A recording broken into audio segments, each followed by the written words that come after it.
United States government only collects $500 billion a year in taxes from the 186 million people that pay taxes in the United States. We have a population of 300 million. Can you explain about the post office being able to do that, not the banks or the government? Okay, the post office, who's on a $100 bill? American, Benjamin Franklin. No. Who's the first Postmaster General of the United States? 1775, Benjamin Franklin. What's the decimal point for 1? 1.00, 100. During the Civil War, Grant was Postmaster General of our country. Lincoln was killed, so therefore he got put on a $50 bill. What's the decimal point for a country divided in 1/2? 0.50, $50 bill, Grant. Lincoln, or George Washington, was a letter carrier. He went on the $1 bill because he was the first president of the international bankruptcy with England. Because he became president as a letter carrier, he was put on the $1 bill. Lincoln, 70 years later, after the first international bankruptcy of 70 years ended in 1859, was the president. He went on the $5 bill because he was Postmaster General of Springfield, Illinois. He was also placed on the penny because he was the first of the second international bankruptcy. Add 70 years to that, and you get 1929. Now, in the United States, November 2nd is our presidential elections.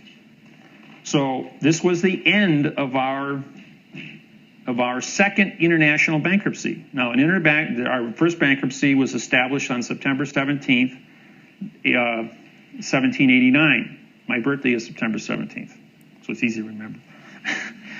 Plus, when you have a trust expires at the end of 45 days if the trustee is no longer part of the trust. So you got a 45-day grace period. If you had 45 days to September 17th, you get November 2nd, which is our presidential election day. Now, in 1929, United States Congress, Senate, Legislature, and Supreme Court voted to end our second bankruptcy and become sovereign, go on the gold standard.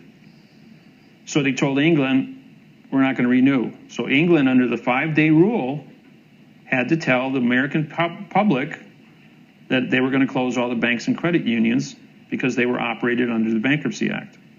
Subtract 5 days from November 2nd, you got October 29th, 1929, which throws the entire planet Earth into the 10-year Great Depression because commerce now is disrupted.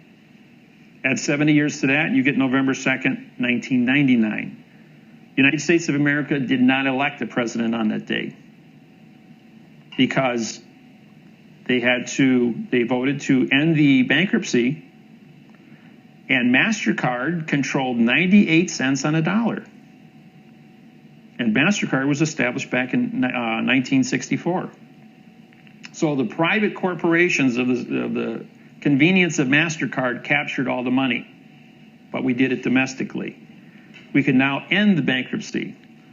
Now, as a result of the March 1st, 1997 code breaking of how to seize the trust, the United States government was able to harvest enough money from the trust industry, which was held in safety deposit boxes in numbered accounts worldwide, to pay off our international debt.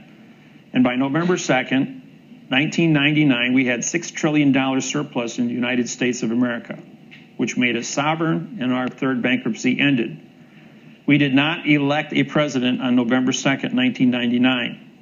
The United States government said that 2/3 of all the states, 38 of the 50, had to recount all their ballots. Now, this was just an illusion to keep people watching the ballot counts while the 90 days runs. No law under the Treaty of Versailles, 1906, becomes legal in any federal government and anywhere on planet Earth for 90 days. Add 90 days to November 2nd, and you get February 2nd, 2000, at which time President Bush was appointed the next president of the United States of America. Corporation. The democracy of America is dead. It no longer exists. We are a corporation. New Zealand is... Before you go, if I can ask a question, just a couple of people asked, going to research, make the claims that you make regarding the Universal Postal Union. Sure. And if they were going to research that, where they would look to find the information that you have, that the Universal Postal Union controls the planet.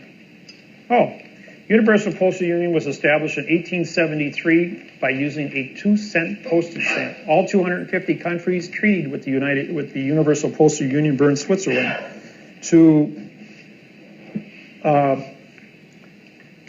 transport vessels between transport letters between point A and point B. But when they wrote the treaty up, it was to transport vessels. Everybody in this room is a vessel. All cargo is a vessel. Everything that moved then under a 2-cent postage stamp fell under this jurisdiction.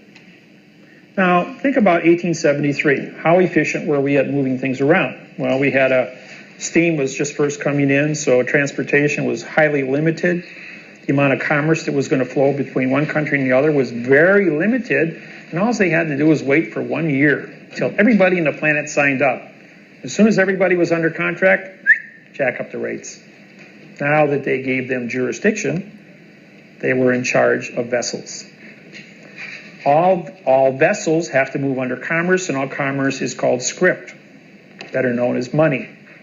In order to get the money, paper money, you have to file bankruptcy, give up your gold, your silver, and take paper. Paper was more convenient to move back and forth.